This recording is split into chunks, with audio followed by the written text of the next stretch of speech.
हे investors, आज के video में आपका स्वागत है। तो दोस्तों 19 से 21 दिसंबर के बीच में 3 और नए आईपीओ ओपन होने जा रहे हैं। पहली कंपनी है हैप्पी फोर्जिंग्स, जो कि forgings and high precision machine components बनाती है।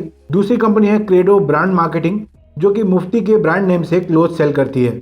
और तीसरी कंपनी है आरबीसी ज्वेलर्स। अब आईपीओ है 3, लेकिन इनमें से कौन सा आईपीओ ज्यादा अच्छा है, कहाँ पर आपको अलॉटमेंट मिलने के चांसेस ज्यादा हैं, कहाँ पर आपको लिस्टिंग गेन मिलने के चांसेस हैं और कहां पर आप मीडियम टू लॉन्ग टर्म के लिए इन्वेस्ट कर सकते हैं। हम इन तीनों कंपनीज के रिस्पेक्टिव आईपीओ को रिव्यू करेंगे और उसके अलावा हम इनके लेटेस्ट ग्रे मार्केट प्रीमियम को भी चेक करेंगे ताकि हमें लिस्टिंग गेन का कुछ आइडिया लग पाए। तो दोस्तों एक ही वीडियो में आपको तीनों आईपीओ का कंपैरिजन मिल जाएगा। बहुत ही वैल्यूएबल वीडियो होने वाला है, तो इस वीडियो को अभी से लाइक कर दीजिए और चैनल पर पहली बार आए तो सब्सक्राइब कर लीजिए, बेल आइकन प्रेस कीजिए ताकि आने वाले वीडियोस आपसे मिस ना हो। तो चलिए आज का वीडियो स्टार्ट करते हैं। सबसे पहले हम एक एक करके तीनों आईपीओ की बेसिक डिटेल्स को देख लेते हैं और फिर एंड में तीनों आईपीओ को एक साथ कंपेयर कर लेंगे। तो हैप्पी फोर्जिंग्स को हम यहाँ पर सबसे पहले चेक करने वाले हैं। 1979 में हैप्पी फोर्जिंग्स इनकॉर्पोरेट हुई थी और ये काफी पुरानी कंपनी है। ये डिजाइन एंड मैन्युफैक्चर करती है heavy forgings and high precision machine components को। इंडिया के बाहर भी इस कंपनी की काफी अच्छी प्रेजेंस है, जैसे कि US, UK, Brazil, Italy, Japan, Spain, Sweden, Thailand, Turkey.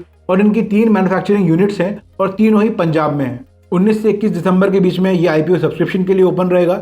इसका प्राइस बैंड है 808 to 850 रुपीज पर शेयर का। 17 शेयर्स का एक लॉट है। करीब 1000 करोड़ का ये आईपीओ होने वाला है, जिसमें से 400 करोड़ फ्रेश इशू है और 600 करोड़ ऑफर फॉर सेल है। क्यूआईबी के लिए मैक्सिमम 50%, रिटेल इन्वेस्टर के लिए मिनिमम 35% और एचएनआई के लिए मिनिमम 15% का रिजर्वेशन रखा गया है। रिटेल इन्वेस्टर मिनिमम 1 लॉट और मैक्सिमम 13 लॉट्स के लिए अप्लाई कर सकते हैं। Retail, small HNI, big HNI सबकी प्राइसेस आप स्क्रीन पर देख सकते हैं। अब कंपनी के फाइनेंशियल्स को जल्दी से देख लेते हैं। तो टोटल एसेट साइज काफी अच्छा है। 2022 के मुकाबले 2023 में कंपनी का रेवेन्यू 38.81% से इंक्रीज हुआ है। प्रॉफिट आफ्टर टैक्स 46.67% से इंक्रीज हुआ है। तो ओवरऑल यहाँ पर एक कंसिस्टेंट ग्रोथ है। कंपनी का पी है 36.45, रिटर्न ऑन इक्विटी है 21.12%, रिटर्न ऑन कैपिटल एम्प्लॉयड है 24.24%, अर्निंग पर शेयर है 23.32 रुपीज, रिटर्न ऑन नेटवर्थ है 21.12%। ग्रे मार्केट प्रीमियम की अगर बात करें तो इस समय 420 रुपीज पर शेयर का ग्रे मार्केट प्रीमियम है, जो कि इसकी एस्टिमेटेड लिस्टिंग गेन को 49.41% बना देता है। अब नेक्स्ट आईपीओ को देख लेते हैं। तो हम यहाँ पर देखेंगे आरबीसी ज्वेलर्स को। RBC jewellers India based gold jewellery manufacturer है, जो एंटीक डिजाइन में स्पेशलाइज करती है। कंपनी की प्रेजेंस इंडिया के 19 स्टेट्स में है और 72 सिटीज में इनके होलसेल कस्टमर्स हैं। इनके रिटेल शोरूम का नाम है हरित जवेरी, जो कि अहमदाबाद में बेस्ड है। अगर बाय वॉल्यूम के हिसाब से देखें तो इनके कुछ मेजर कस्टमर्स हैं टाइटन, मलाबार गोल्ड, जोएल कास्ट India, Senco gold and Hazoorilal jewellers. अब इस आईपीओ से जुड़ी कुछ इंपॉर्टेंट डिटेल्स को देखें तो 19 से 21 दिसंबर के बीच में ये भी ओपन होने वाला है। कंपनी ने प्राइस बैंड रखा है 95 to 100 रुपीज पर शेयर का। 150 शेयर्स का एक लॉट है। 100 करोड़ का आईपीओ है, जो कि पूरा का पूरा फ्रेश इशू है। QIB maximum 50%, retail investor minimum 35% और एचएनआई के लिए 15% का रिजर्वेशन है। रिटेल इन्वेस्टर मिनिमम 1 लॉट और मैक्सिमम 13 लॉट्स के लिए अप्लाई कर सकते हैं। अब कंपनी के फाइनेंशियल्स को अगर देखें तो एसेट साल दर साल बढ़ रहे हैं। रेवेन्यू में काफी फ्लक्चुएशंस हैं। प्रॉफिट आफ्टर टैक्स की ग्रोथ अच्छी है, लेकिन यहाँ पर मार्जिन काफी कम है। 2022 के मुकाबले 2023 में कंपनी का रेवेन्यू 14.69% इंक्रीज हुआ है और प्रॉफिट आफ्टर टैक्स 55.03% इंक्रीज हुआ है। कंपनी की मार्केट कैप है 400, पी है 13.77, return on equity and return on capital employed दोनों ही 27.49% है, जो कि काफी अच्छे नंबर्स हैं। अगर 15% के आसपास होता है तो कंपनी अच्छी मानी जाती है। डेट टू इक्विटी है 1.02, अगर 1 के आसपास होती है तो अच्छी मानी जाती है। तो डेट टू इक्विटी यहाँ पर ठीक ठाक है। अगर अर्निंग पर शेयर को देखें तो 7.44 रुपीज है। रिटर्न ऑन नेटवर्थ 20.08% है। अब ग्रे मार्केट प्रीमियम की अगर बात करें तो ग्रे मार्केट में अभी इसकी कोई भी बिडिंग स्टार्ट नहीं हुई है, कोई भी अपडेट नहीं है, लेकिन लेटेस्ट ग्रे मार्केट प्रीमियम जब भी आता है तो उसको मैं अपने व्हाट्सएप चैनल पर अपडेट कर दूंगा।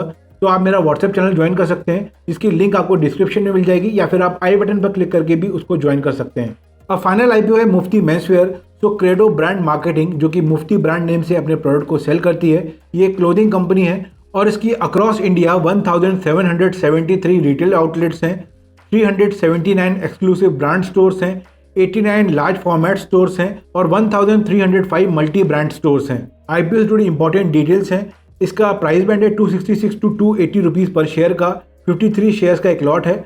549 करोड़ का ये आईपीओ है, जो कि पूरा का पूरा ऑफर फॉर सेल है। और ये यहाँ पर एक नेगेटिव पॉइंट है, क्योंकि प्रमोटर्स अपना स्टेक यहाँ पर सेल कर रहे हैं, कोई भी नए शेयर्स यहाँ पर जारी नहीं किए जा रहे हैं। यहाँ भी सेम रिजर्वेशन रखा गया है QIB के लिए मैक्सिमम 50%, रिटेल इन्वेस्टर के लिए मिनिमम 35% और HNI के लिए मिनिमम 15% का रिजर्वेशन है। अगर इस कंपनी के फाइनेंशियल्स पर नजर डालें तो 2022 के मुकाबले 2023 में जो रेवेन्यू है वो 43.54% इंक्रीज हुआ है और profit after tax massive 116.88% increase हुआ है। लेकिन हम थोड़ा सा क्लोजली अगर देखेंगे तो जो फाइनेंशियल ईयर 24 का फर्स्ट क्वार्टर है यहाँ पर एक शार्प डिक्लाइन देखने को मिल रहा है। अच्छी बात यह है कि साल दर साल कंपनी की बोरोइंग में कमी आई है।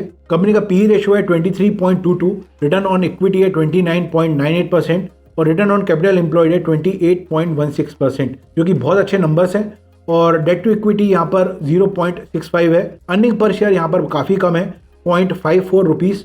रिटर्न ऑन नेटवर्थ 29.98% है। ग्रे मार्केट प्रीमियम इस समय 120 रुपीज़ पर शेयर है, जो कि एस्टिमेटेड लिस्टिंग गेन को 42.86% बना देता है। अगेन जो लेटेस्ट ग्रे मार्केट प्रीमियम है वो हमेशा चेंज होती रहती है और अगर आप लेटेस्ट ग्रे मार्केट प्रीमियम की अपडेट चाहते हैं तो आप मेरा व्हाट्सएप चैनल ज्वाइन कर सकते हैं। इसकी लिंक आपको डिस्क्रिप्शन में मिल जाएगी। और अगर आप अपने लिए या अपनी फैमिली में किसी के लिए डीमैट अकाउंट खुलवाना चाहते हैं तो मेरे सजेस्टेड ब्रोकर की लिंक भी आपको डिस्क्रिप्शन में मिल जाएगी। तो व्हाट्सएप चैनल की लिंक और डीमैट अकाउंट की लिंक दोनों आपको डिस्क्रिप्शन में मिल जाएंगी। अब फाइनली बात करते हैं कि कौन सा IPO यहाँ पर ज़्यादा अच्छा है, किस IPO में अप्लाई करना चाहिए। तो यहाँ पर हम 3 पैरामीटर्स में इनको रैंक करेंगे। पहला तो अलॉटमेंट के चांसेस पर, दूसरा लिस्टिंग इनके चांसेस पर और तीसरा अगर आप medium to long term invest करना चाहते हैं तो कौन सी कंपनी यहाँ पर सही रहेगी। अगर अलॉटमेंट के चांसेस पर बात करें तो हैप्पी फोर्जिंग को मैं फर्स्ट नंबर पर रखूंगा, उसके बाद सेकेंड नंबर पर मुफ्ती को रखूंगा एंड फाइनली मैं RBC ज्वेलर्स को रखूंगा। RBC ज्वेलर्स में अलॉटमेंट मिलना मुश्किल इसलिए हो जाएगा क्योंकि ये काफ़ी छोटा IPO है, करीब 100 करोड़ का IPO है और अगर यहाँ पर डिमांड ज़्यादा होती है तो अलॉटमेंट मिलना बहुत ज़्यादा मुश्किल है। अब अगर लिस्टिंग गेन के हिसाब से बात करें तो मुझे लगता है हैप्पी फोर्जिंग जो है वो फर्स्ट नंबर पर रहेगा। सेकेंड नंबर पर मैंने रखा है RBC ज्वेलर्स को, क्योंकि यहाँ पर सबसे रीजनेबली प्राइस IPO है और छोटा IPO है तो यहाँ पर डिमांड जरूर रहेगी। और थर्ड नंबर पर मैंने रखा है मुफ्ती मेंसवेयर को। अगर आप लिस्टिंग गेन के अलावा medium to long term investment के हिसाब से भी देख रहे हैं तो यहाँ भी हैप्पी फोर्जिंग तीनों में बेस्ट कंपनी लग रही है in terms of prospects, business and finances. उसके बाद सेकंड नंबर पर है RBC jewellers and third number पर है मुफ्ती मेंसवेयर। मुफ्ती को थर्ड नंबर पर मैंने इसलिए रखा है क्योंकि जिस सेगमेंट पे ये काम कर रही है वहाँ पर कॉम्पिटिशन बहुत ज़्यादा है। और यहाँ पर एक और नेगेटिव पॉइंट मुझे लगता है कि ये खुद अपने प्रोडक्ट को मैन्युफैक्चर नहीं करते हैं, ये थर्ड पार्टी से मैन्युफैक्चर करवाते हैं और अपना ब्रांड लगाकर उसको बेचते हैं। हाँ, पिछले कुछ सालों में कंपनी के फाइनेंसेस काफी अच्छे रहे, लेकिन अगर आप इसकी लेटेस्ट क्वार्टर को देखेंगे तो यहाँ पर एक डिक्लाइन आता दिख रहा है। तो लिस्टिंग गेन के हिसाब से मुफ्ती ठीक है, लेकिन मीडियम टू लॉन्ग टर्म के हिसाब से मैं थोड़ा सा डाउटफुल हूँ। बाकी इन तीनों IPOs में आपका क्या ओपिनियन है वो मैं जानना चाहता हूँ, तो वो भी आप कमेंट सेक्शन पे जरूर बताइए। और दोस्तों याद रखिए ये वीडियो केवल एजुकेशनल पर्पज के लिए है, ये कोई डायरेक्ट सजेशन नहीं है, ये मेरा प्रेडिक्शन है जो गलत भी हो सकता है, सही भी हो सकता है। तो किसी भी IPO में अप्लाई करने से पहले या तो खुद रिसर्च कीजिए या फिर किसी फाइनेंशियल एडवाइजर की हेल्प लीजिए। और अगर वीडियो पसंद आए तो लाइक कर दीजिए, चैनल पर पहली बार आए हैं तो सब्सक्राइब कर लीजिए, बेल आइकन प्रेस कीजिए ताकि आने वाले वीडियोस आपसे मिस ना हो। मिलते हैं नेक्स्ट वीडियो में। Take care and have a great day.